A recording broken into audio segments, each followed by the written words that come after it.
Mi nombre es Nancy Herrera. Me ha correspondido hoy moderar este panel acerca del rol de la familia en la educación inclusiva. La familia es el apoyo que permanece a lo largo del ciclo de vida de una persona con discapacidad. Una de las etapas en la que su función es especialmente importante es en la escolaridad para hacer realidad una educación inclusiva de calidad para todos. Nos acompañan hoy 3 personas que nos van a compartir sus conocimientos y experiencias de vida acerca del papel de la familia en la educación inclusiva. Está con nosotros Mónica Cortés, directora ejecutiva de ASDAUN Colombia desde hace 10 años, representante de Inclusión Internacional, madre de un joven con síndrome de Down, coordinadora de Red de Familias por el Cambio. En su exposición, La relación familia-maestros, nos va a ofrecer estrategias para que las familias logren ser puente y colaboradores en la escuela. Jaime Cruz, peruano, viene del Perú, persona con síndrome de Down, que en su exposición Mi paso por la educación inclusiva nos compartirá la experiencia en su proceso y los logros alcanzados.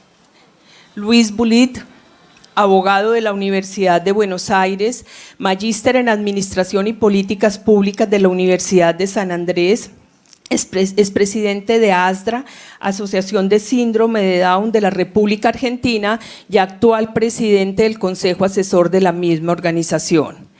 Es presidente y actual vocal de FIADAUN, docente de posgrados en materia de políticas públicas, sociales y de discapacidad, autor de libros y de más de 40 artículos y notas de opinión sobre el mismo tema.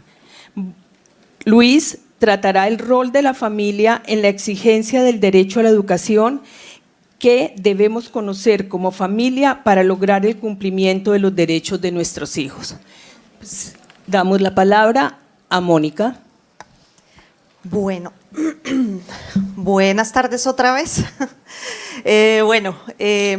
Como les contábamos, este panel tiene que ver mucho con esas, ahí sí como decimos acá en un programa, lo que usted debe saber sobre la educación inclusiva para sus hijos desde las familias, ¿no? Creo que eso es lo que nosotros hoy en este panel queremos transmitirles. Como les contaba Nancy, yo dirijo ASDAUN Colombia, soy docente de profesión y por eso muy involucrada en todo lo que tiene que ver con la educación inclusiva, que sin duda alguna, como lo hemos dicho a lo largo de este día, mucho empieza con nosotros, con las familias. Yo creo que, y quería traerles a ustedes, yo saqué estas creencias y principios de un manual que me entregaron en New Brunswick, en Canadá, que es una provincia reconocida por la UNESCO por su modelo de educación inclusiva. Este modelo que tienen en esta provincia, por supuesto, uno de los componentes fundamentales del proceso educativo son las familias, ¿sí?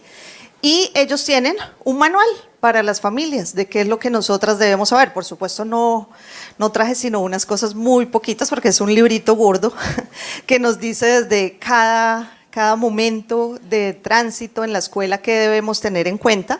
Pero creo que las creencias y principios que tiene este manual es muy importante que todas las familias lo tengamos, y es creer, creencias y principios, todos pueden aprender, todos los niños asisten a la clase con niños de su misma edad. Creo que hoy no lo hemos tocado mucho, pero este tema de la edad cronológica y la edad mental ya no va más. Los niños van al grupo de niños que tienen su edad. Reciben programas apropiados, apropiado se refiere al programa con todos con todos los demás, participan en el mismo currículo, participan en todas las actividades de la escuela. No es que el día del paseo el niño no va, porque ¿quién lo cuida? Sí, suele pasar. se benefician, todos los niños se benefician de la cooperación entre familia, escuela y comunidad, todos. Y hablan además y nos piden a las familias que tengamos una claridad de los beneficios de la inclusión, porque a veces pasa mucho que creemos que nos están haciendo un favor, que tan querido, no, esa rectora es un amor, me recibió al niño, ¿cierto? Entonces aquí nos dicen, no, los niños con discapacidad llegan a estar mejor preparados para la vida en la comunidad si nosotros, porque también esta mañana algo preguntaban de qué hacemos con esas familias que se resisten a caminar y a luchar por la educación inclusiva. Yo creo que a veces a las familias nos falta creer esto, los niños con discapacidad llegan a estar mejor preparados para la vida en la comunidad. Cuando yo hablo de inclusión hoy, cuando están pequeñitos, es porque desde ahí empieza y es una proyección para la vida futura, ¿sí? A veces queremos que todo esté listo en ese primer momento de nuestros niños, entonces que esté todo ajustado, que los profesores estén preparados y listos y que todo gire alrededor de nuestros hijos, ¿sí? Y resulta que hay que ir más allá, la escuela debe ser mejor para todos los niños, no solo para nuestro niño que tiene unas características que creemos lo ameritan. El entorno escolar provee mejores oportunidades para aprender. Este es un debate, pues Ignacio lo decía esta mañana, ya no es un debate, hay pruebas y evidencias científicas que demuestran que nuestros niños se desarrollan 3 veces más en entornos inclusivos, ¿sí? Se benefician ellos, pero también se benefician los otros, ¿sí? Y creo que eso tenemos que estar como familias convencidas de que es así.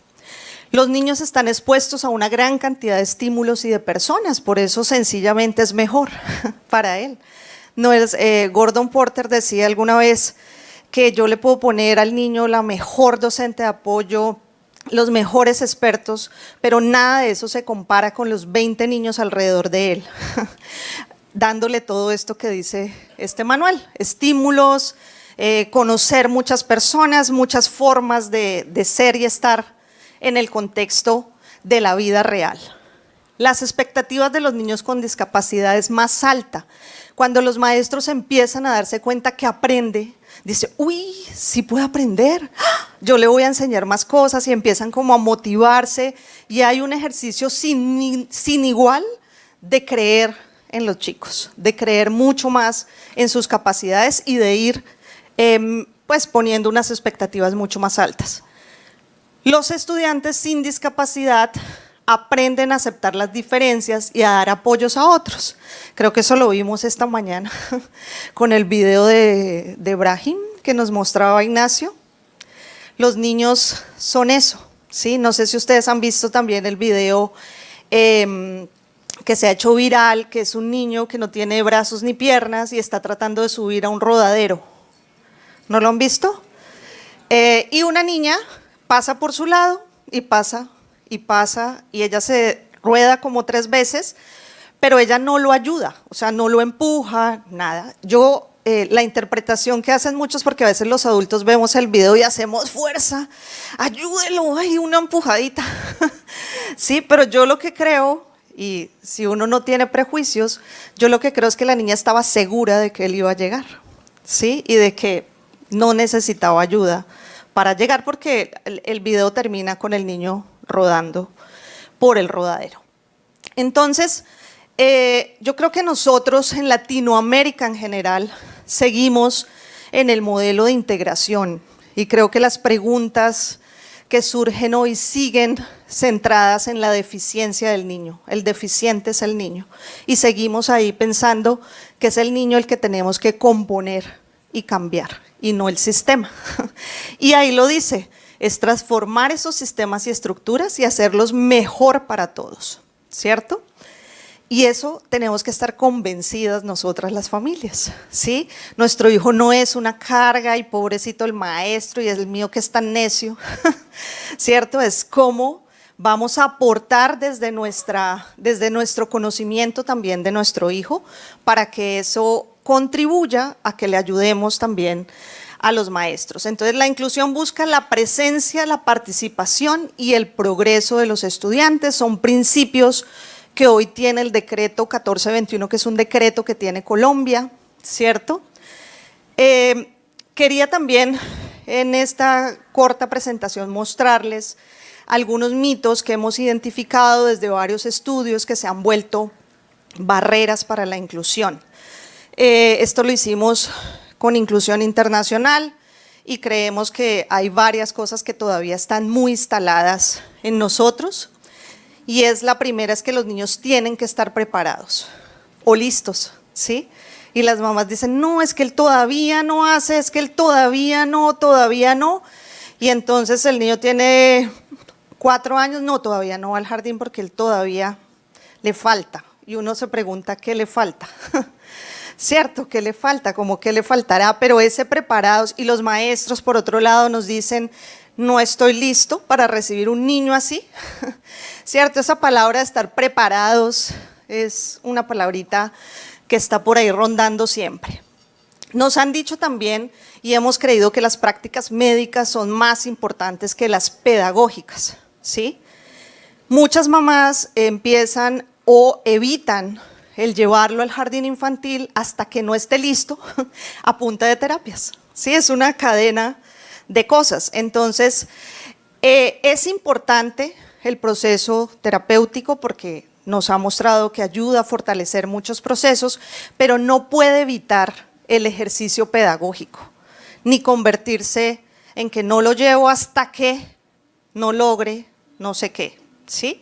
Tienen que ser simultáneos, tienen que darse en el mismo tiempo cronológico, ¿cierto? No es una cosa primero y luego logrará llegar a la escuela. Nos han dicho también que los profesionales saben más que los padres. Creo que las familias, ya está demostrado, son quienes mejor conocen a sus hijos, ¿cierto?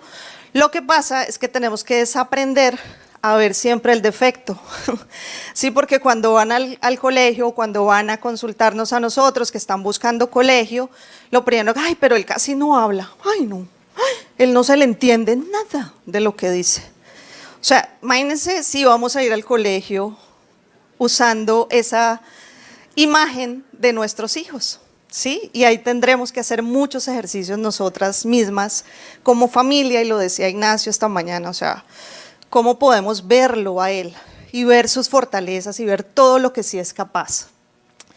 Justificación en creencias de que es lo mejor para ellos, ¿sí? Las familias, mucho de lo que encuentran de respuestas, colegios que dicen, ay, mira, yo te haría un mal, si te lo recibo, es que yo no tengo la experiencia, ¿cierto? Y siempre es como, eso es discriminación también, ¿sí? Eso no es un favor, ni, ay, tan querida ella, tan sincera, tan sincera no quiso intentar conocer a nuestro hijo. Es que nuestro hijo tiene el mismo derecho de ser conocido por los otros, ¿sí? Y creo que ahí, bueno, los estudiantes con discapacidad tienen que ser educados por expertos, en esto no me voy a detener, creo que lo hemos hablado y hoy lo pensábamos mucho. Creo que es un trabajo más colaborativo y lo pedagógico no puede excluir ni lo uno ni lo otro, ¿sí? Hoy de hecho estamos hablando en Colombia de docentes de apoyo, ¿cierto? Que van a trabajar con los otros docentes para hacer posible la inclusión, no para componer el niño, es para que pensemos juntos en alternativas y estrategias que puedan hacer una mejor educación para nuestros hijos. Las escuelas proporcionan solamente aprendizajes académicos y creo que ahí es donde también tenemos que trabajar mucho.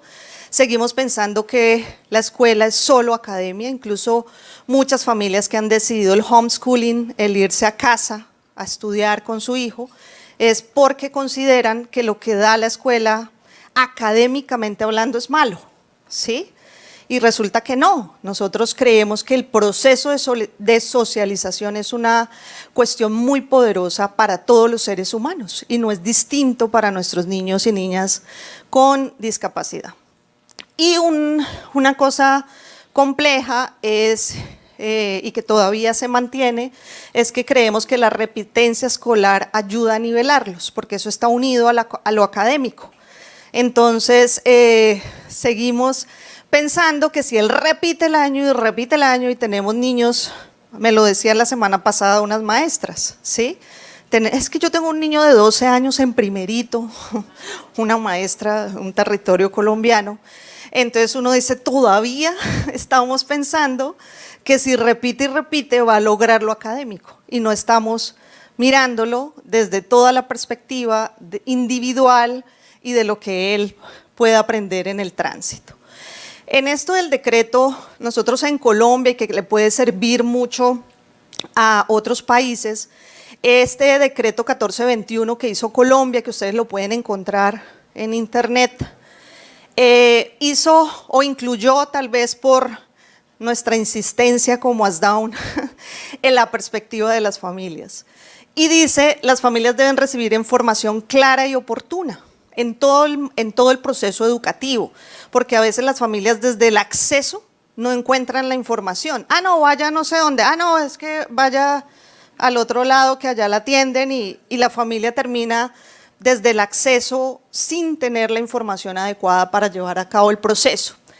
Es necesario vincular a la familia en la construcción de los planes individuales de los estudiantes. Es increíble, pero a veces encontramos familias diciéndonos, es que yo no sé qué le están enseñando, cuando un principio inicial es conocer o anticipar un poco qué de esos saberes tenemos que tener claros. Dar herramientas, y esa construcción del PIAR que le puse esas gafitas, es precisamente porque lo que hemos insistido mucho y seguimos insistiendo desde el Ministerio de Educación en la asistencia técnica, es que deben mirar, es la historia del niño. No la historia de sus deficiencias, es la historia del niño, quién es el niño, a qué le gusta, cómo es su familia, qué es lo que sí sabe hacer, cuáles son sus fortalezas, para poder identificar cuáles son las barreras que están impidiendo su participación. Entonces, promover la vinculación de la familia, hablan de la conformación de redes de familias inclusivas, o sea, es con las que también no tienen discapacidad. A veces también en los colegios citan aparte a las mamás o a las familias que tienen un hijo con discapacidad. Ah, no, la reunión de ustedes es tal día. No, la reunión es con todas las familias y generando esas redes. El aprovechamiento de la escuela de familia para fortalecer la comunidad, en fin, hay una perspectiva interesante del ministerio y todo pues este trabajo que se viene adelantando. Nosotros desde ASDAUN, y esta es una foto del trabajo de los que estuvieron en la anterior charla de Astrid Cáceres, que hizo todo un trabajo en Bogotá de inclusión, y nos gusta mucho esa foto. No fue fácil tomarla, pero creemos que los niños que aprenden juntos, pues que crecen juntos, aprenden a vivir juntos. Y lo mejor es todos los niños cómo contribuyen al desarrollo de esos niños y niñas. Entonces, eso era un poco de lo que les quería compartir y muchas gracias.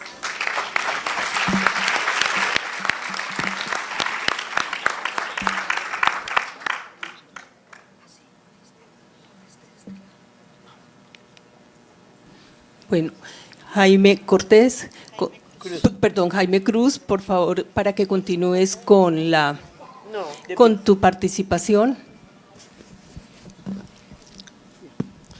Primero, muy Perfecto. buenas tardes. Mi nombre es Jaime Cruz Joscamaita, tengo 24 años, soy de Perú.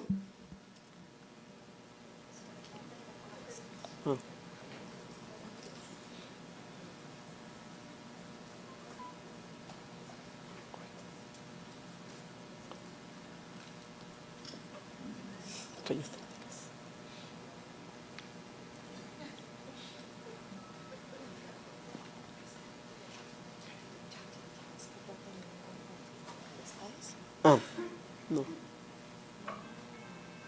Ya. Bueno, mi nombre es Jaime Cruz, tengo 24 años, soy de Perú. El tema que ahora les voy a hablar es sobre el rol de las familias en la educación inclusiva.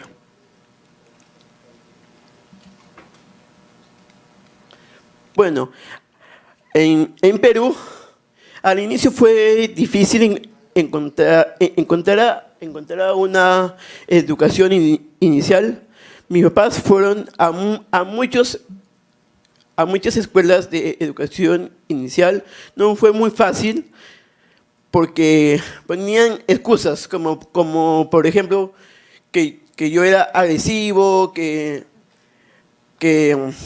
atrasaba a los otros niños, pero con la directora de ambos escuelas habían coordinado para que yo pueda ir a una buena educación inicial, porque esto es importante, porque la educación inicial es lo primero y lo más básico cuando uno se desarrolla profesionalmente. Bueno, en el Perú hubo una crisis económica. Yo por las tardes recibía terapias y por las mañanas iba a un instituto para niños excepcionales. Como la crisis económica fue muy alta, mis padres no pudieron pagar una buena educación para mí. Entonces decidieron meterme a este instituto porque tenía todo incluido. Y tuvieron que buscar otras escuelas para chicos especiales. Bueno, entré a un centro para personas con discapacidad intelectual. Ahí aprendí sobre buenas reglas para un buen comportamiento. Lo que hace este centro es para que las personas con discapacidad o habilidades diferentes es que tengamos un buen comportamiento para ver temas que puedan ir a otros colegios para que puedan estudiar bien y relacionarse como las otras personas.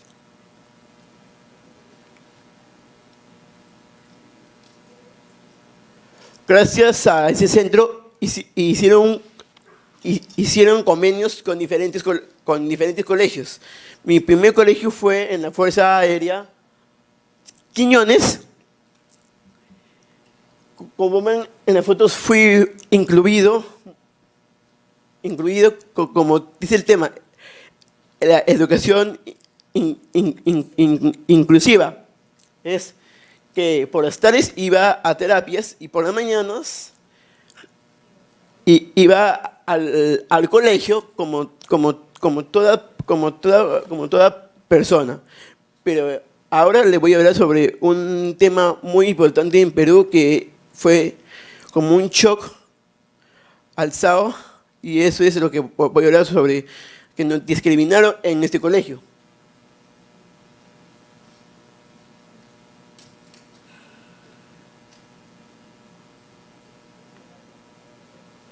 Gracias por el colegio se rompió el convenio y nos sacaron de la nada a 7 estudiantes con síndrome de Down. Fuimos en primera plana del comercio en Perú.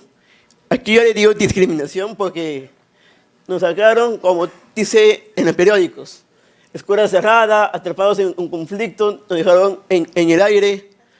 Entonces, eso es lo que pasó. Los papás tuvieron que ir a la televisión, al comercio, que es un periódico importante en Perú, y los papás se quejaron al Ministerio de Educación. Como ven en la foto última, ahí están todos los papás de sus hijos que estudiaban en ese colegio. Gracias al Ministerio de Educación pudimos regresar otra vez al colegio, pero el tema es que ya no estamos muy contentos. Lo que pasó ahí es que los papás dijeron que nos den tiempo para que nosotros podamos ir buscar otro colegio para que sus hijos, o sea, nosotros, podamos tener una buena educación. Y ahora les voy a comentar el siguiente colegio que fui, que es un colegio espectacular e inclusivo, como todo colegio, y ese colegio donde yo terminé de estudiar. El colegio Champañat es un colegio marista. Como ven, estoy justo en la foto, en mi último año de colegio. Como ven, hay unas casacas, y esas casacas son la casaca de promoción. Como ven, estoy en la segunda fila. Y ese colegio fue genial, porque ahí sí me tuvieron consideración. Ya, gracias a mis padres, estuvieron muy presentes en mi educación, siempre en contacto con los tutores, con mis compañeros, participando de reuniones, de charlas. Mi papá fue delegado 2 años en mi salón, donde tanto mi madre como mi padre hacía, ¿cómo se dice?, actividades del colegio. Digamos, mi papá jugaba fútbol o básquet y mi mamá vóley por mi salón.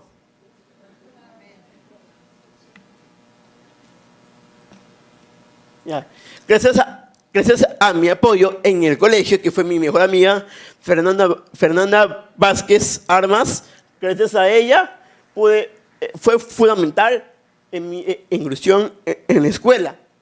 Gracias a ella pude incluirme mejor en todas las actividades del colegio. Al siguiente le voy a comentar algunas fotos, lo que hice en el colegio, y gracias a Fernanda, que siempre fue mi apoyo desde cuarto año de primaria hasta ahora, que la veo muy seguido. Como ven, ahí están las actividades que yo hice en el colegio, como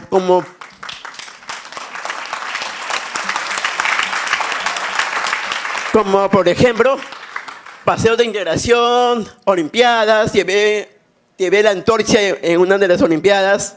Como ven, en tercer año de secundaria hicimos un viaje de estudios, fui a todos los quinceañeros que pude.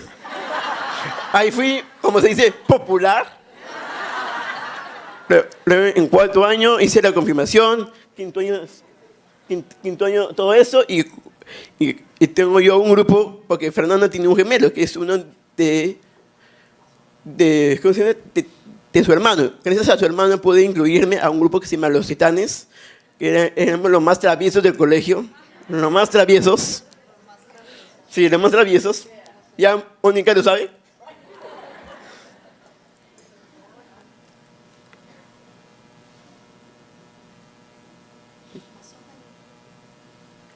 Ya.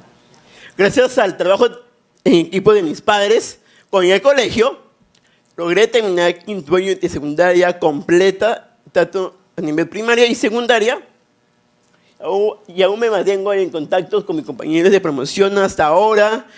Una vez estaba saliendo de mi trabajo, entonces mi mejor amiga contactó a mi madre para hacerme una sorpresa, y justo fue mi cumpleaños. Entonces yo ingresé a la casa y cuando entré tenía toda una sorpresón. Sí. Y muchas gracias.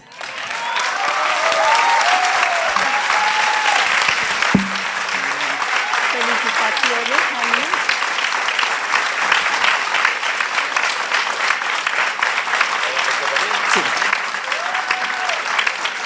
Muchas gracias, Jaime, por tu compartir. Continúa Luis.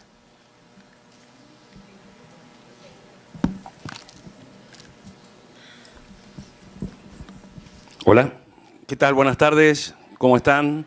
¿Todo bien? Muchas gracias por invitarnos a este extraordinario panel. Voy a ser breve porque se me ocurre que a mi colega Jaime tienen más de una pregunta para hacerle.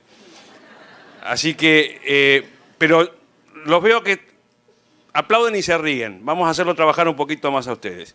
¿Quiénes vienen de afuera de Colombia? ¡Ey! Mira, bueno. ¿Quiénes son padres, hermanos, abuelos de personas con síndrome de Down o con discapacidad? ¡Wow! ¡Qué bueno! En la presentación, a propósito, no pongo nunca que soy padre de 3 hijos. Tomás, el mayor, que ya no es mi hijo, sino que es el padre de mis nietos, un título mucho más importante. Después está Francisco, con 32 años, que es el que tiene síndrome de Down. Y después viene Magdalena, la niña mimada, que es mi tercera y última hija. Si había un cuarto, se llamaba vasectomía. Bueno, vamos a hacer un ejercicio. Estamos hablando de educación, vamos a hacer un ejercicio educativo. Consigna. Ustedes tienen que hacer lo que yo hago. ¿Está claro? ¿Está claro? Bien. Levanten el pulgar derecho. Miren sus dedos.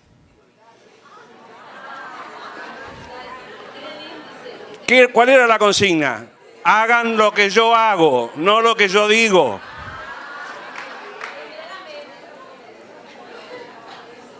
Estamos en problemas.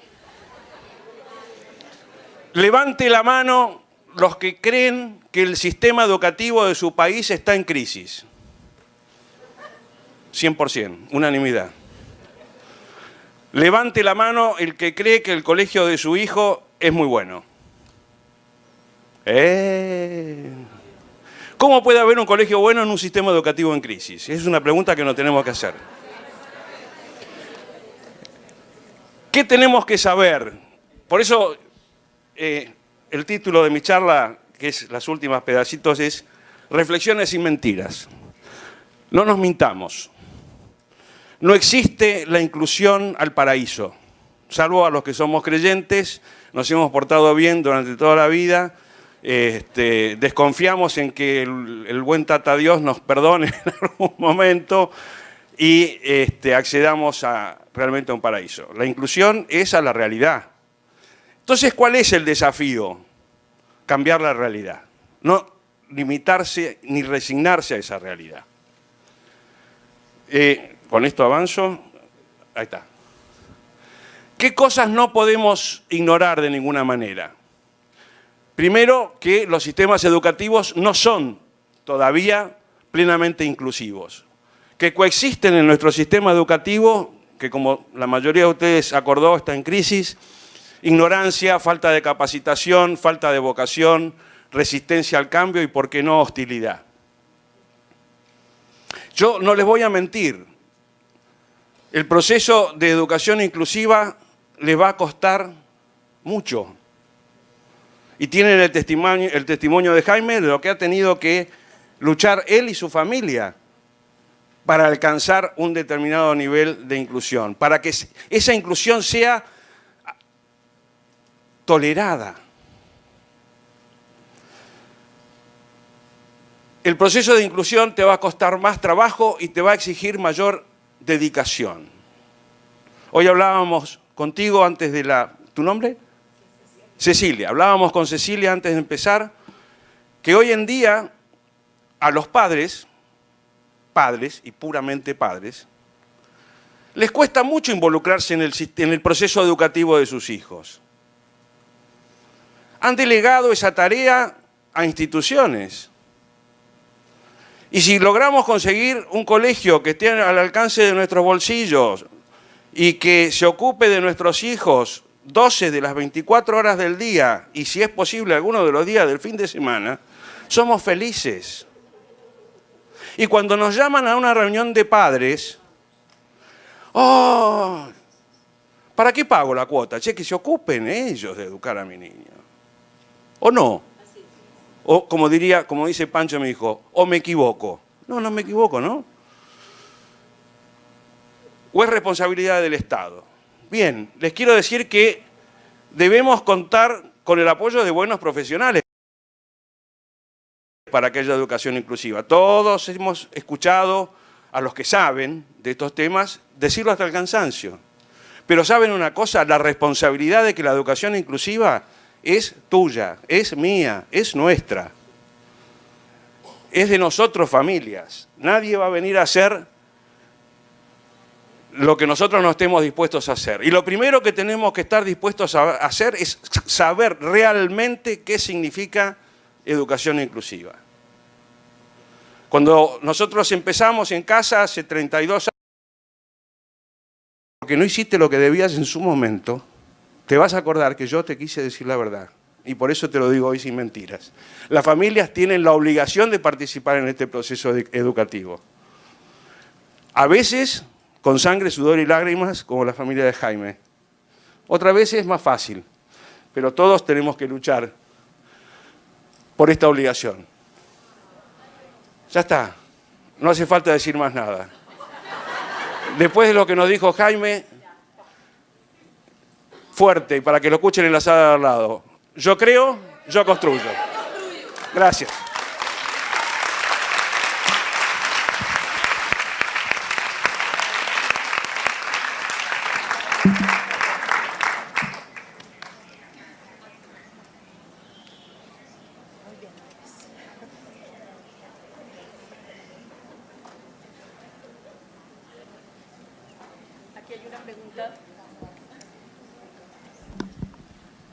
Una pregunta para Jaime.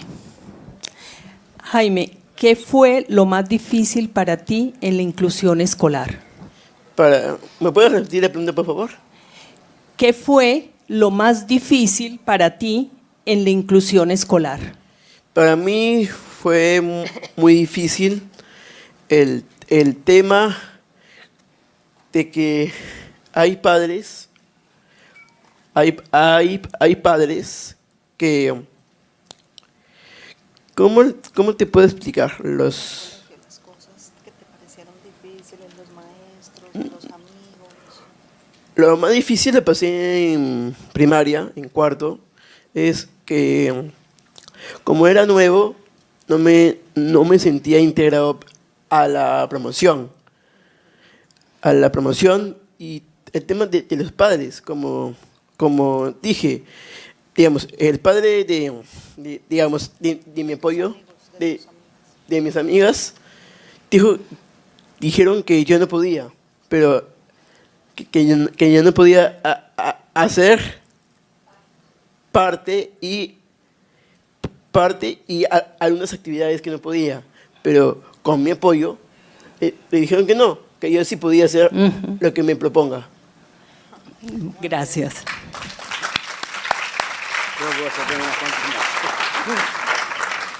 A ver, para Luis, ¿cómo hacer cuando la familia está comprometida y cree, pero no así la institución educativa? Cuando yo era joven, hace mucho, estaba en la universidad, tenía el pelo largo, hasta los hombros, hasta acá. Era activista político universitario, teníamos las reglas de las 3 C. Convicción, coacción y cadena. Primero te trato de convencer, después te coacciono y si no salgo con una cadena... A ver, es el tema de incidencia política. Pero les cuento una anécdota, que hay veces que no es el problema de la institución. Cuando nosotros empezamos a ser estos padres que no aceptábamos el diagnóstico de nuestros hijos y éramos inconformistas, nos hicieron una entrevista en una revista que era una de las revistas con mayor difusión en la Argentina, en general de temas de mujeres, ¿no? Se llamaba Para Ti. Y me acuerdo que teníamos el centerfold, como Playboy, la página central, ¿no? Entonces tú abrías la revista y en la página izquierda, ¿no? La página central así abierta al medio, la página izquierda, todos nosotros hablando sobre las ventajas de la integración, en ese momento lo que hoy diríamos educación inclusiva. Y de este otro lado, un matrimonio de artistas muy famosos, padres de 2 mellizos con síndrome de Down, que decían que la educación inclusiva era una ridiculez, que en realidad en el mundo entero estaba fracasando y que sus hijos eran muy felices en una escuela segregada. Es una lucha que no termina. Por eso estamos acá.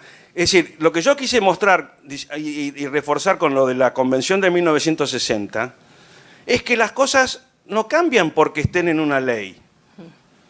Si no cambiamos la realidad, no van a cambiar. Y es más, lo vamos a tratar mañana, así que no voy a adelantar, pero tenemos que estar muy preocupados por lo que decía Ignacio Calderón esta mañana, lo que dijo aquí en España, que siempre fue un ejemplo para nosotros, por lo menos en cuanto a un tema cuantitativo, la cantidad de alumnos que estaban en educación inclusiva.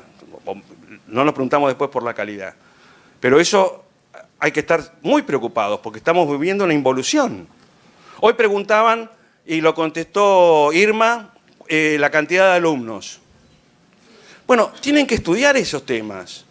En mi país, el sistema de educación especial tiene una relación docente-alumno, o sea, la cantidad de alumnos por docente, de 2 a 1. 2 alumnos por docente.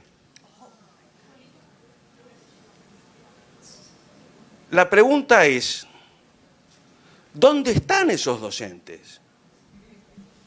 La licencia, de la licencia, de la licencia, de la licencia. Entonces, el docente que está frente al aula es el suplente, del suplente, del suplente, del suplente.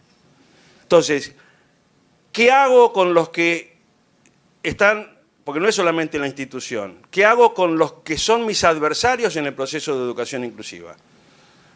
Trato de analizar cuáles son los intereses que lo mueven, porque son los intereses que hacen que la educación inclusiva no nos llegue. Llegamos a acuerdos con los gobiernos y después los sindicatos nos boicotean el proyecto por debajo.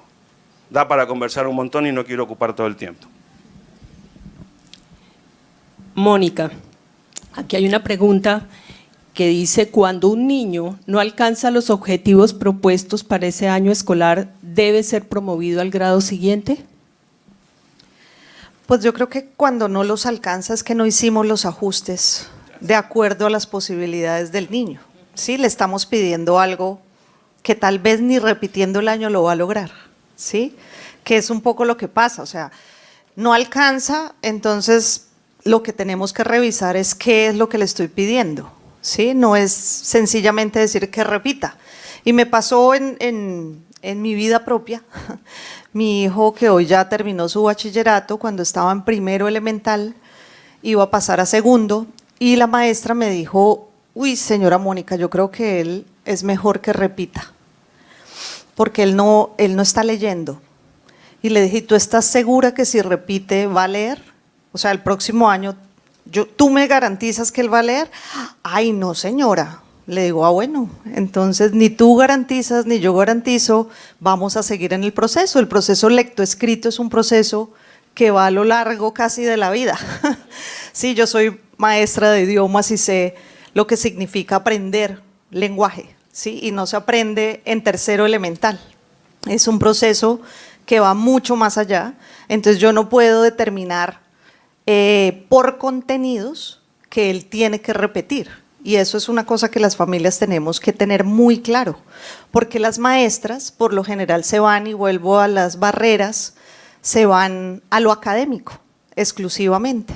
Yo creo que cuando uno mira todo el proceso escolar, uno tiene, y si uno lo mirara desde esa perspectiva no purista académica, claro que hay aprendizajes académicos y los vamos viendo crecer, ¿sí? Pero no quiere decir que todo lo demás sea invisible, que mi hijo pueda llegar con mayor propiedad a las aulas, que pueda desplazarse de un salón a otro porque cambian de materias, todo eso es ganancia. Desde que se está subiendo al bus, va ganando una cantidad de habilidades que no se pueden reducir a un contenido académico. Y creo que ese es un punto que todos tenemos que tener muy claro. Perdón, me meto. La pregunta está anclada conceptualmente en el pasado. Y no quiero ser duro con la persona que la hizo porque nos viene muy bien. El repetir, el sacar una mala nota, está visto como un fracaso del alumno, cuando en realidad es un fracaso del docente. Porque si un docente no logró que sus alumnos alcancen los conocimientos que planificó que debían alcanzar en un momento determinado, es porque no lo supo explicar. Y no estamos hablando de discapacidad, estamos hablando de docencia común. Si mi hijo repite, es porque vos, docente, fracasaste en no acompañarlo como debías acompañarlo para que alcance los objetivos. Pensemos eso desde esa óptica. Bueno, aquí hay otra pregunta más que pues el que lo quiera responder. ¿Considera pertinente que en la adolescencia se haga un cambio de colegio privado de personas con síndrome de Down a colegios oficiales con educación inclusiva? Otra vez. O sea, ¿Considera pertinente que en la adolescencia, o sea, ya el muchacho está en etapa adolescencial, se haga un cambio de colegio privado de personas con síndrome de Down a colegio oficial con educación inclusiva? O sea, cambiar un muchacho que está en educación. pasar de la educación especial a la educación inclusiva. Yo creo que, claro, yo diría que siempre se puede, siempre es posible si hay una, digamos, una perspectiva clara sobre la educación inclusiva, de lo que queremos. Obviamente, este chico que ha crecido en una educación segregada tendrá una cantidad de, digamos, barreras en términos de lo que él debió haber construido a lo largo de su vida. ¿Sí? Por eso nosotros somos partidarios de que empiecen desde siempre, desde muy pequeños, a caminar este proceso de educación inclusiva. Pero lo que yo digo es que no es imposible. Incluso mañana va a haber una presentación de una hermana que nos va a contar el caso de su hermana de 60 años, ¿cierto?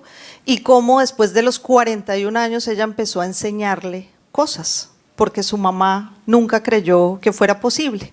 Entonces creo que nunca es tarde, o sea, creo que las personas siempre pueden y siempre se encuentran redes y posibilidades, y creo que siempre desde que encontremos esas formas de dar apoyo y un entorno facilitador y que lo haga posible, se puede.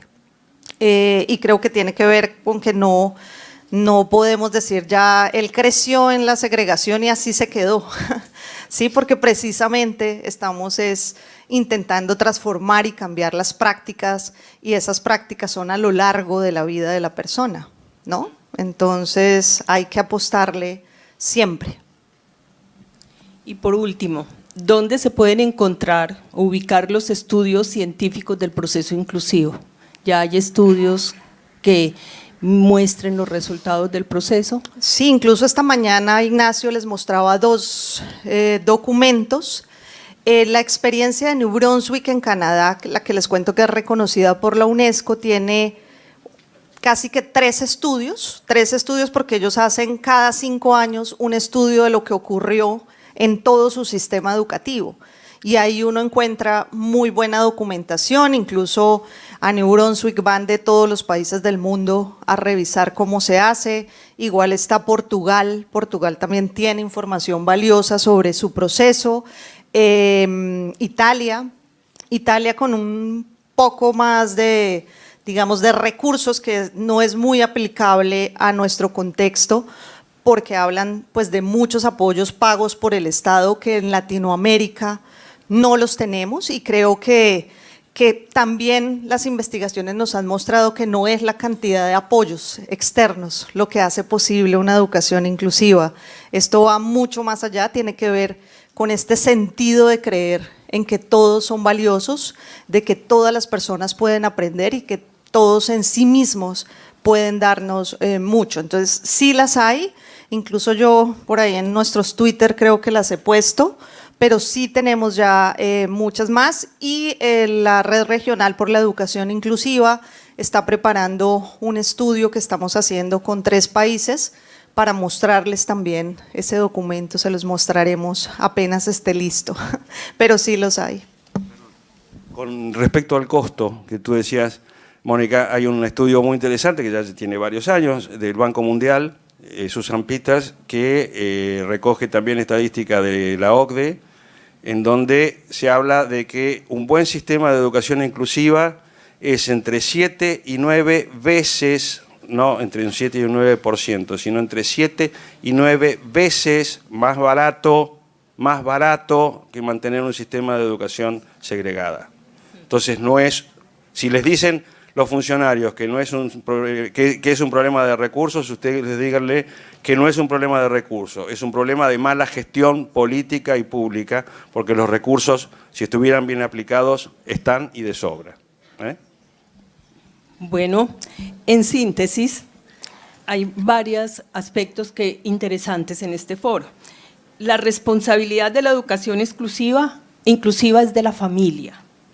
Las familias deben comprometerse y participar en las actividades escolares, en la elaboración del PIAR, trabajar apoyando el proceso de su hijo en casa.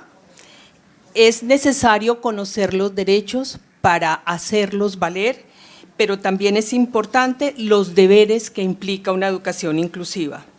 Cuando la familia se compromete, se tienen grandes logros en el desarrollo y crecimiento personal de nuestros hijos, que Jaime nos los hizo evidenciar. Hay que transformar sistemas y estructuras y hacerlo lo mejor para todos. Y el lema que salimos hoy, lo que cambia la realidad es yo creo, yo construyo. Gracias a todos, buena tarde.